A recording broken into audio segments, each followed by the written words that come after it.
നമുക്കിന്ന് കുക്കറിൽ നല്ല ടേസ്റ്റി ആയിട്ടുള്ള ഒട്ടും തന്നെ ഒട്ടിയോ കുഴഞ്ഞോ ഒന്നും പോവാതെ ഇറച്ചിച്ചോറ് ഉണ്ടാക്കാം കേട്ടോ. അതും ഒരുപാട് സമയമൊന്നും വേണ്ടാതെ, പ്രത്യേകിച്ച് യാതൊരുവിധ കറികളുടെ ആവശ്യമില്ലാതെ സിമ്പിൾ ആയിട്ട് ഉണ്ടാക്കി എടുക്കാവുന്നതേ ഉള്ളൂ. അപ്പൊ അതിനായിട്ട് ചൂടായ കുക്കറിലേക്ക് ഞാനിവിടെ 2 ടേബിൾ സ്പൂൺ ഓയിലാട്ടോ ചേർത്ത് കൊടുക്കുന്നത്. ഓയിൽ ചൂടായിട്ട് വരുമ്പോൾ മീഡിയം വലിപ്പത്തിലുള്ള ഒരു സവാള തീരെ കനം കുറച്ച് അരിഞ്ഞതും കൂടി ചേർക്കുന്നുണ്ട്. പച്ചമുളക് നന്നായിട്ട് മാറി ഇതേപോലെ ശരിക്കും ഒന്നും കൂടെ വഴന്നും കൂടി വന്നിട്ടുണ്ട്. ഇനി ഇതിലേക്ക് 1 ടേബിൾ സ്പൂൺ നിറച്ച് തന്നെ ഇഞ്ചിയും വെളുത്തുള്ളിയും ചതച്ചെടുത്തതാണ് ചേർക്കുന്നത്. കൂടെ തന്നെ എരിവിന് വേണ്ടി 2 പച്ചമുളക് ചതച്ചും കൂടി ചേർക്കുന്നുണ്ട്.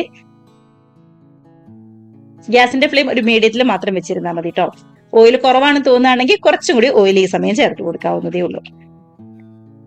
പച്ചമുളക് നന്നായിട്ട് മാറി വന്നപ്പോൾ നന്നായിട്ട് പഴുത്ത മീഡിയം വലിപ്പത്തിലുള്ള ഒരു തക്കാളിയും കൂടി ചേർക്കുന്നുണ്ട്. തീരെ ചെറിയ തക്കാളിയൊക്കെ ആണെന്നുണ്ടെങ്കിൽ 2 എണ്ണം എടുക്കുക. ഇതുപോലെ നന്നായിട്ട് വഴന്ന് യോജിച്ച് വരുമ്പോൾ 1/4 ടീസ്പൂൺ മഞ്ഞൾപ്പൊടി, അതുപോലെ തന്നെ 1/2 ടീസ്പൂൺ എടുത്ത് നല്ല എരിവുള്ള മുളക് പൊടിയും, 1 ടീസ്പൂൺ മല്ലിപ്പൊടിയും, കുറച്ച് മാത്രം ഗരം മസാലയും അതേപോലെ തന്നെ കുരുമുളക് പൊടിയും കൂടി ചേർത്ത് കൊടുക്കുന്നുണ്ട്. ഗരം മസാല ഏകദേശം 1/2 ടീസ്പൂൺ ഞാൻ എടുത്തിട്ടുണ്ട് കേട്ടോ. കുരുമുളക് പൊടി എരിവൊന്ന് നോക്കിയിട്ട് മാത്രം ചേർത്താൽ മതി. ഒട്ടും എരിവ് വേണ്ടാന്നുണ്ടെങ്കിൽ കുരുമുളക് പൊടി സ്കിപ്പ് ചെയ്യാവുന്നതേ ഉള്ളൂ.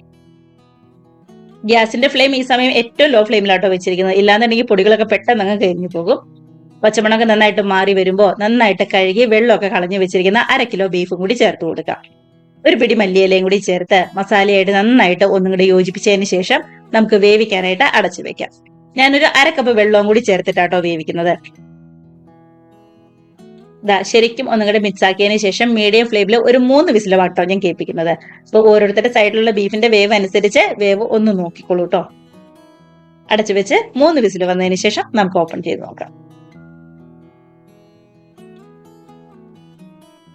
വിസിലൊക്കെ നന്നായിട്ട് പോയി ബീഫ് അത്യാവശ്യം നന്നായിട്ട് വെന്ത് വന്നിട്ടുണ്ട്. അപ്പൊ ഇത് മതി. ഒരുപാട് അങ്ങോട്ട് വെന്ത് പൊടിഞ്ഞൊന്നും പോവാതെ നല്ല പാകത്തിനായിട്ടാണോ നമുക്ക് കിട്ടിയിരിക്കുന്നത്. ഇതിന്ന് നമുക്ക് ഈ ബീഫ് ഇങ്ങ് സെപ്പറേറ്റ് ആയിട്ട് മാറ്റി വെക്കാം. ഈ ബാക്കി ഗ്രേവി ഒന്ന് അളന്നെടുത്തിട്ട് വേണം നമുക്ക് ചോറൊന്ന് വേവിക്കാനായിട്ട്. അതുകൊണ്ടാണ്. അപ്പൊ ഇതേപോലെ ബീഫ് മാറ്റി കൊടുത്തിട്ടുണ്ട്. ബാക്കി വന്ന ഗ്രേവി നമുക്കൊന്നും കൂടെ അളന്നെടുക്കാം. അതേ കുക്കറിലേക്ക് തന്നെ കേട്ടോ അളന്ന് ചേർത്ത് കൊടുക്കുന്നത്. 250 ml കപ്പിന് 1 കപ്പ് ഗ്രേവിയാണ് നമുക്ക് കിട്ടിയിരിക്കുന്നത്. എക്സ്ട്രാ അതേ കപ്പിന് തന്നെ 2 കപ്പ് വെള്ളവും കൂടി ചേർത്ത് കൊടുക്കുന്നുണ്ട്. അതായത് 2 കപ്പ് ബസുമതി അരി കേട്ടോ നമ്മൾ എടുത്തിരിക്കുന്നത്. നന്നായിട്ട് കഴുകി ശരിക്കും വെള്ളത്തിൽ ഒന്ന് കുതിർത്തി വെച്ചിരിക്കുന്നതാണ്.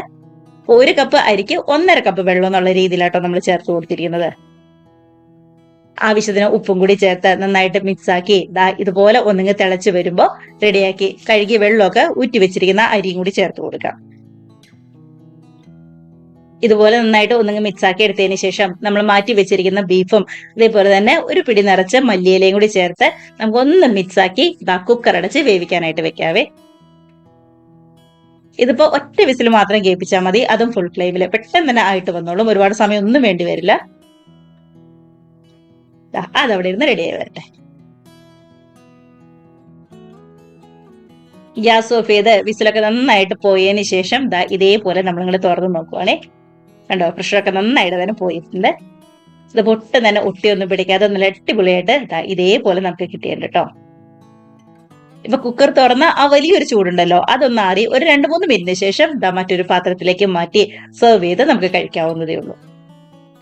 സൈഡായിട്ട് കുറച്ച് അച്ചാറും അതേപോലെ തന്നെ പപ്പടവും സലാഡും ഒക്കെ ഉണ്ടെന്നുണ്ടെങ്കിൽ കുറച്ചും കൂടി ടേസ്റ്റ് കൂടെയുള്ളൂ. അപ്പൊ മിസ് ചെയ്യാതെ എല്ലാവരും ട്രൈ ചെയ്ത് നോക്കാം. ഉറപ്പായിട്ടും ഇഷ്ടമാവും.